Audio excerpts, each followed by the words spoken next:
All right, guys, Jameson and Alex here. Today we're going to be reviewing the fighter subclass of the Commander. This is from Dungeon Dudes and their newest campaign setting, Sebastian Crowe's Guide to Drakkenheim. So make sure you check that out. And a special thank you to our sponsors. Make sure you check that out as well. Free PDF for them. Link down below for that. Don't want to miss that. We're going to, if you're new to the channel, the usual, we rate the roleplay combat synergy based on the abilities gained in the subclass, how they improve the base class abilities. You know the drill if you've already been here.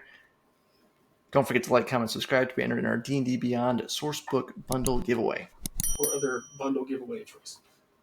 That being said, you know what? Let's get right to it. We're doing this review live, so we're going to get our opinions and ratings right on our first impressions. Yeah. So For first reaction, we haven't seen this before. Like right now, besides the name of this subclass, I know nothing.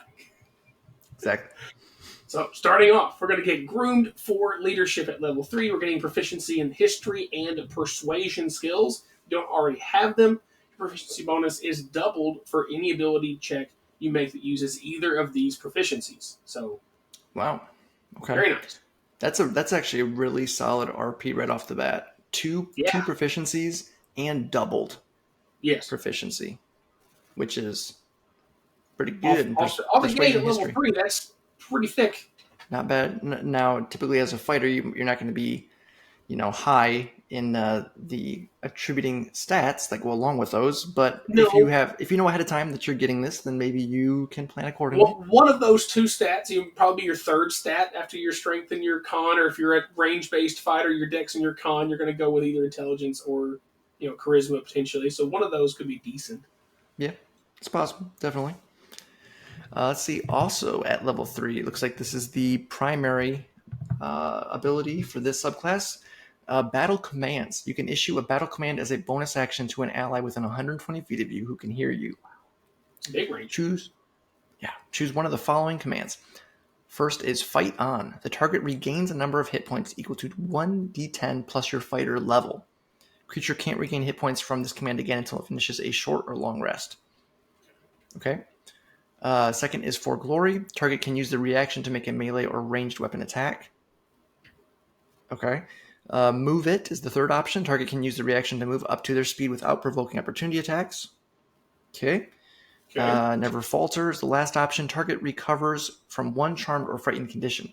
Once a creature benefits from this command, it can't do so again until it finishes a short or long rest. So I think the biggest thing that stands out to me here, no limited uses. Well, there's limited use on 2 of them. Yes, but you could cycle through your party members. Correct. But you're going to heal everybody in your party once per short rest, essentially, because there's no reason not to. If you really wanted to, for the sake of time, if you knew you were about to go into some combat because you're going down the door is right here, or you're about to climb the tower where you're expecting the evil sorcerer to be, you haven't used this feature, you could do just hit everybody in the party before you even started the combat. So once you get into combat, you can just do the For Glory or Move It every single turn. Yeah. You could. Or, you could really take advantage of it, too, is you're about to take a short rest and you haven't hit somebody, you just hit them real quick before you short rest. Mm-hmm. So you can take advantage of that, which I think is good as well. The reaction for, let's say kind of a couple points on here. The healing, that one of the points I like to make a lot whenever you have an ability that does healing is it's indirect roleplay for me because it's freeing up a spell slot from a healer or cleric or druid or whatever, paladin maybe. And it's 1d10 plus your fighter level, which is already better than healing word and cure wounds. Yep. Most of the time, because you're getting at level 3, so it's going to be 1d10 plus 3 right off the bat.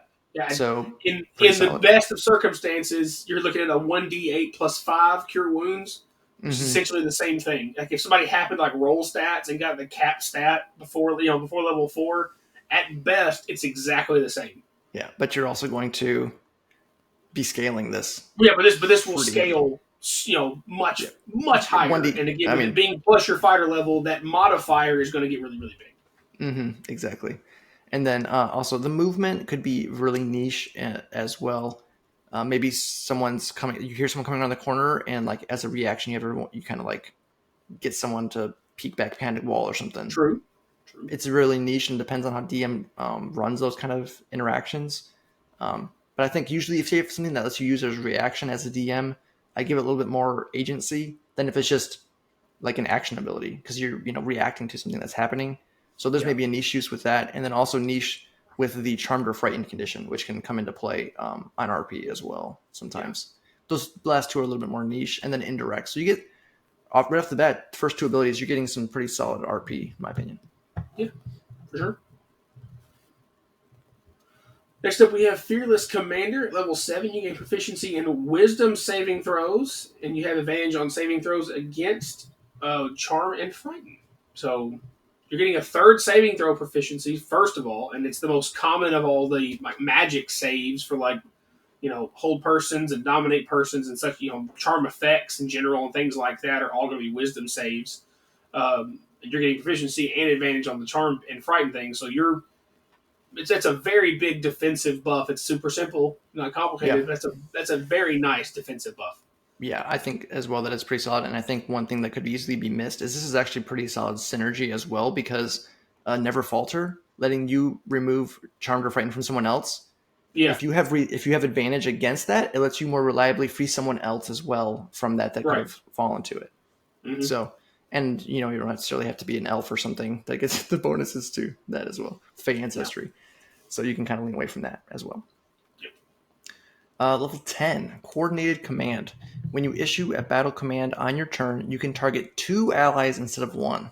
You can give both the same command or a different command to each ally. Both targets must be within 120 feet of you. Okay. So again, this is awesome.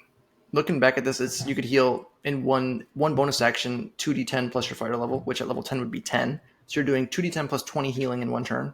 Though once you heal those 2 allies, you can't do it again to either one of them. They both can't be healed again to get to a rest. But again, who else is going to be able to do that much healing as a bonus action, period? Mm-hmm. Let alone having to use a spell slot to get close to that much healing. Right. I think the big thing for this is going to be the reaction uses, which again are going to be limited because allies only have 1 reaction per turn. But the big difference is they may not be able to trigger opportunity attack reliably. But if they have ranged weapons, you can guarantee they get an extra attack every turn. And again, they have the choice, because if you're not getting, this is a comment I've made in numerous videos. It's a sore spot for me, and I've brought it up, and I'll bring it up again because it's the point. One of the biggest problems with 5th edition combat is a lot of subclasses and classes don't give you options for your bonus action and reaction consistently. Maybe a one-off thing here, a one-off thing there kind of thing. But this, literally every turn, you can give somebody a guaranteed attempt to use their reaction to do something. It's not going to be anything crazy necessarily, just a weapon attack, but it's better than going an entire round of combat and getting nothing out of your reaction. That's for sure. Mm-hmm. And it costs you nothing besides your bonus action. So your bonus action, which again, a lot of times you don't have a ton of use for, you have, you got second wind for yourself, things like that. But, you're not doing that over and over and over and over again. So this gives you a use for your bonus action, which gives somebody else a use for their reaction.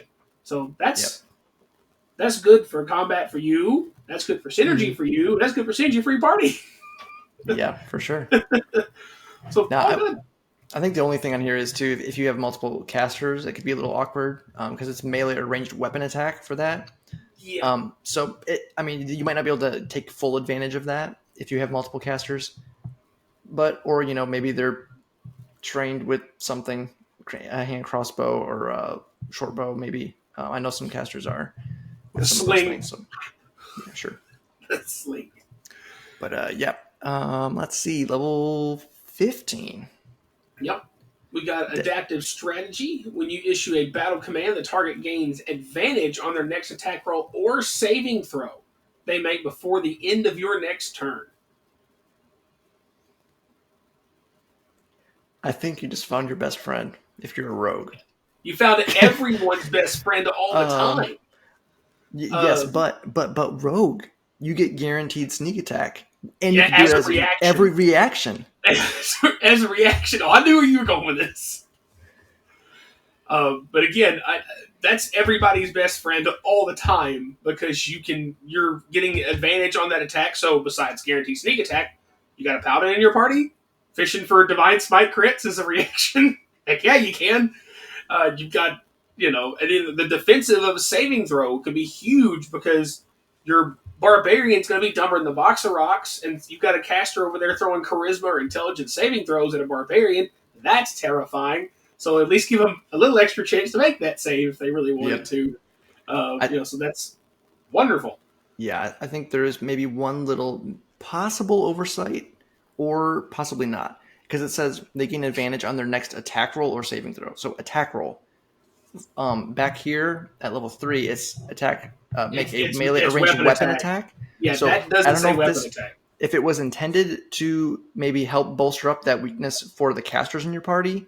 Yep. Or if it was just an oversight and it was supposed to have been weapon attack to go along with your level 3, I could see it being either way, honestly. Yeah, I could see it. I hope not, because the spellcasters do feel kind of hurt by this, but maybe they're thinking, well, the spellcasters get the defensive option of the saving throw.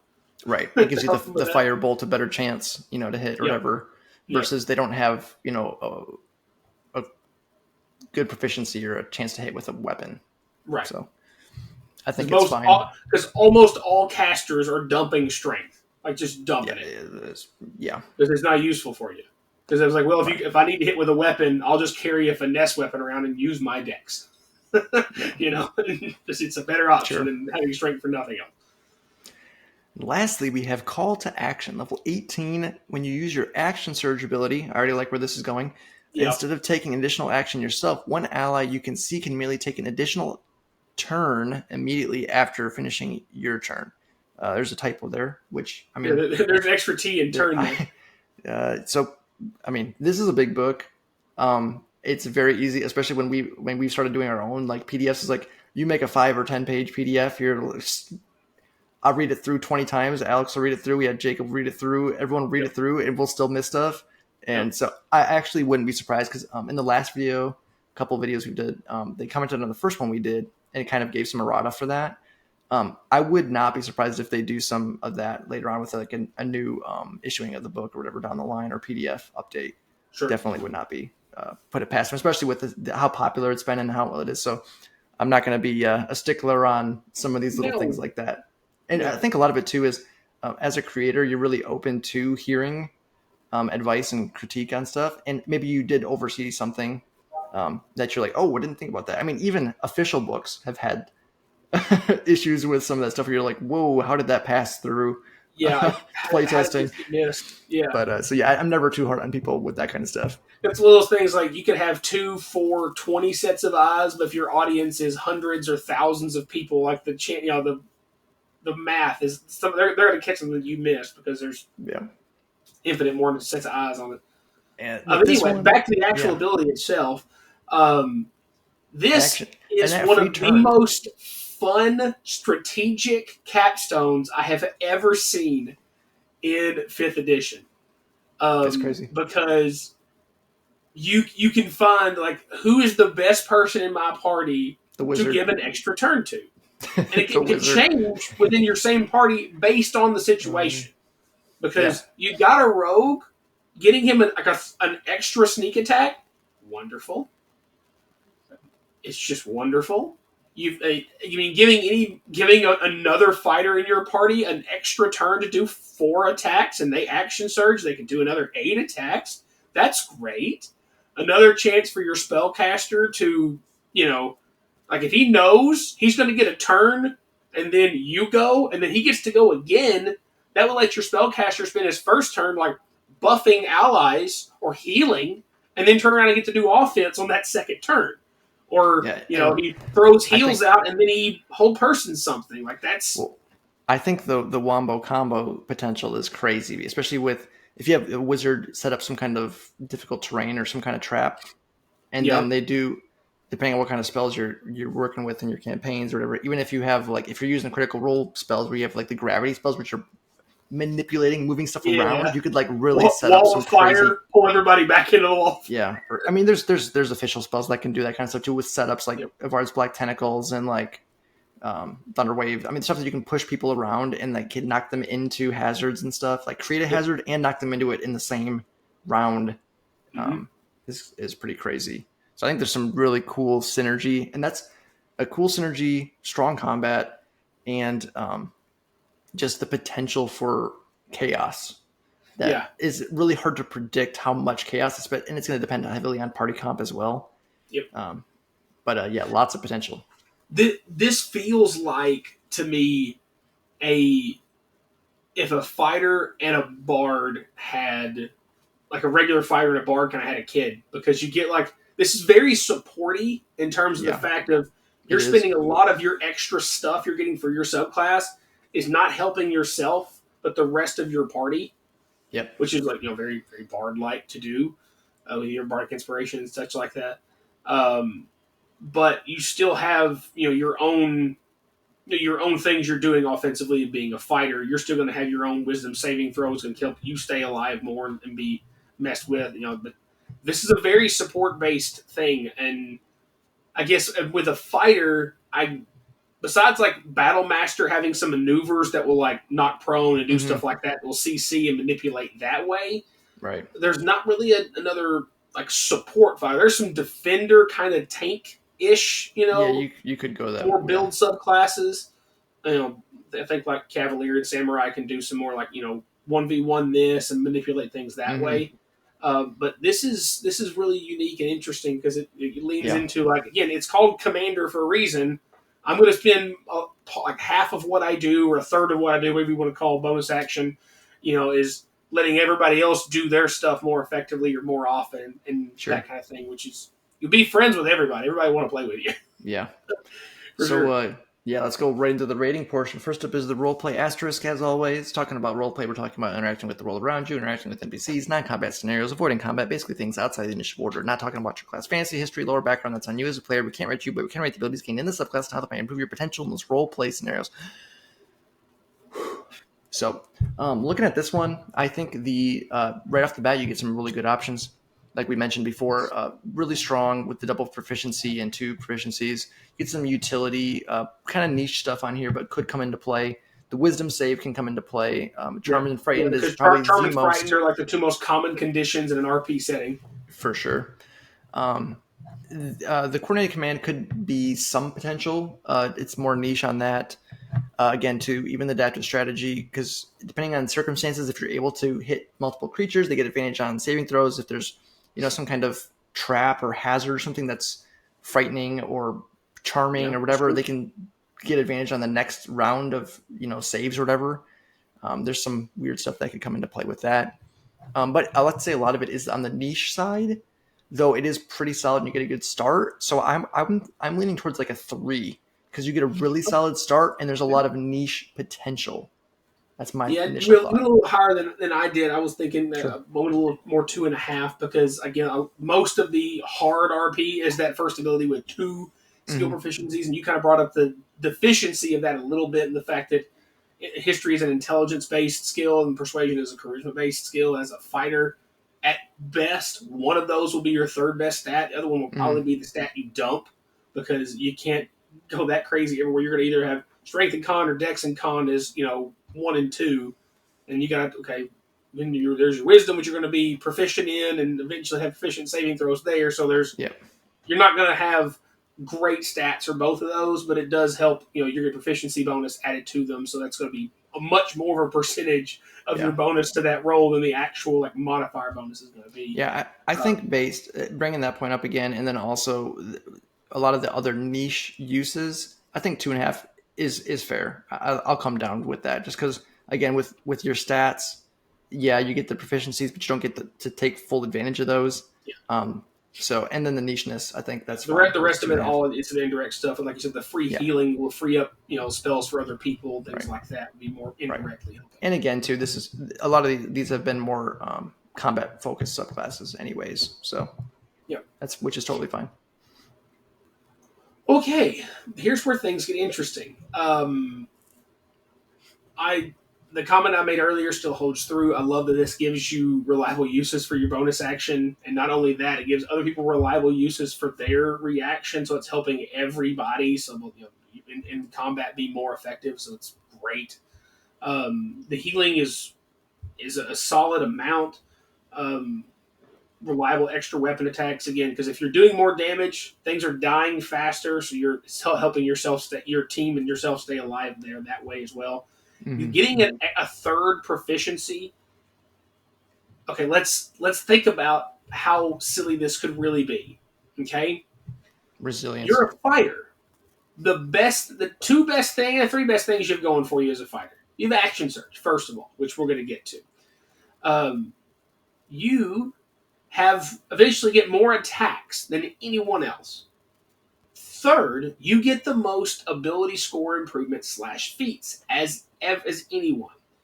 So what this would allow you to do if you really wanted to be an unkillable machine is you could take a couple of extra feats that give you proficiency in all of the saving throws eventually. And it wouldn't be, we would be spending all of your bumps to get it because you get so many. You're getting a free one here anyway, so by level 7, you're going to have 3 saving throw proficiencies.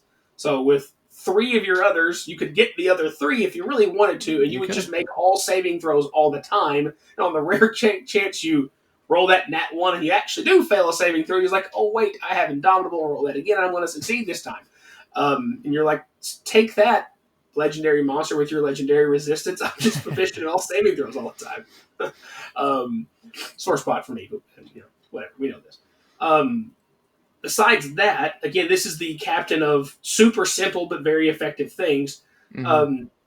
Being able to eventually target 2 different people with your battle commands, which just 2 of your 4 have no cost to do them. There's no limit to them besides just you're using your bonus action that other people do their stuff. Getting advantage on a saving throw or an attack roll. Again, like we said, we're getting rogues or paladins more ways to burst stuff, or spellcasters extra chance to blow stuff up. It's all good. And then the silly thing of letting somebody take a whole extra turn. Yeah, that's crazy. That's just wonderful. That is crazy. In my brain, I really want to say 5. I really want to say 5 for this. I was gonna say 4.5, but it's wild because as a fighter, like you mentioned, a lot of the stuff you're doing on your turn doesn't even use your bonus action. So you can do everything you normally would do as a fighter. It's just not getting your way at all. And buff your whole party, which is just wild. It's just absolutely wild. And it's going to give mobility. It's going to give health. It's going to give resistances to some of the most annoying conditions, charmed and frightened. It's got a range of 120 feet. Most spells don't have that level. You got to get to level 3, 4, 5 spells, and a lot of those don't have a 120-foot range. So you can hit 2 things. One's 100 foot this way, and one's 90 feet the other direction, and you can get both of them. Yeah, because you see your wizard friend's about to get surrounded. He's like, "Oh, I might need to Misty Step or Dimension Door to not die." You're like, "Nah, friend, I got you. I'm gonna use my bonus action. You use a reaction, just get out of there. Save your spell slot. No Dimension Door needed, but I got you." Yeah, you can save that extra spell slot for an extra turn you're going to get here in a minute. Yeah, and you know what? I like you so much. I would like you to take a second turn now. And you're going to be... That's crazy. It's crazy. I want so bad to see this played at a table and get to level 18 and not tell the rest of my party what my capstone is until I do it. Sorcerer friend, would you like to go now? He's like, I just went before you. He's like, yeah, you can go again now. So what are you talking about? It's your turn, I promise. Yeah. You know what? I feel like it's been a while. Let's do it. Let's give it a 5. I think just because the uniqueness of this and the surprise factor of it. Like when you read it the first time, you're just like, that is cool. And there's something special about that. There's so much potency in here. Again, a third saving throw proficiency, which you're also getting advantage against 2 CC effects on top of that. Mm-hmm. You're getting very good healing that you can hit multiple targets with at a bonus action rate, one a turn, obviously, but you're eventually going to target 2 things at once as a bonus action in a pinch. You could heal 2d10 plus, at that point, 10 as a bonus action. That's so much stupid healing as a bonus action. Then you're granting advantage on attack rolls or a saving throw. Like, Like, bards eat your heart out. This is like not bardic inspiration. This is advantage, man. Like, that's great. I think it is balanced too, because again, with the Charmed and Frightened and the hit points, it is based on short rest, so you can't just spam it like crazy. Right, yeah, you're not doing the healing all the time. You can cycle it around your party as well, and kind of help keep them up as a healer support, which I think is really cool as well, which I don't really see much of that. Yeah. Synergy, I mean, again, too, you're, like you all went over already, Action Surge, you're giving people extra attacks, you're giving people advantage on their attacks and saves. I think if you give it a 5 in party combat, synergy than it is your synergy of yourself, with the exception of the the action surge bit. The rest of it's just like, it makes everything in general better and more consistent for everybody. You know, so it's just synergistic in the fact that you get to stay alive more effectively, and you get more options, so you can do more things more often reliably. There's some strong synergy between the 3 and 7 abilities with the saves, with Never Falter. There's some solid stuff with the coordinated command in level 3. Then there's with level 15 and level 3 and level 10 all go together, and then Action Surge. So, I mean, if you're giving it a 5 in combat, I don't see how you can't give it a 5 in synergy as well. I have no problems with this. I think this is one of the best subclasses we've ever rated, hands down. No problem with it whatsoever. And it's cool. And it feels... And you know what? It's easy. And I know that kind of is like normally like, well, yeah, if you want to play the easy thing, just play a fighter. It's like, yes, but would you like to be like paladin level potent and still play a fighter? But even like more shenanigan-y? Because you're creating whole freaking extra turns to people when you action surge. Yeah. And again, eventually, you're going to get 3 uses of action surge. Eventually 3. And when you're at 18, and you give, again, if you want to blow something up, there's one way to do it. The first 3 turns of combat, you give the wizard an extra turn. So the wizard takes 6 turns in the first 3 turns. If anything's still alive, you're not doing something right. Yeah, or you're way in over your head. Yeah, pretty much. But I think this is a really cool, really fun subclass. If you guys want to see more from this book, make sure you let us know down below. If you want to see us do a collab or interview with Dungeon Dudes, let us know. Let them know. Go on their channel. Let them know. Hey, do an interview with Urge TV. Whatever. We'd love to do that. Talk to them about this book and about their channel and everything. But that's going to be it for today, guys. If you enjoyed the video, don't forget to like, subscribe, hit the bell notification so when all of our new videos are coming out. Check out that link down below for our sponsors. Show them some love.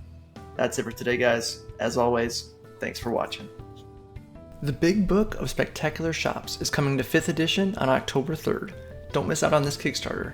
With over 100 plus new shops, shopkeepers, and rules for these stores. It includes an attitude system, dynamic stock, and so much more. But don't take my word for it. Grab the free 44-page PDF sample at the link in the description down below. And stay tuned to the channel for more information about this Kickstarter as it gets closer to launch.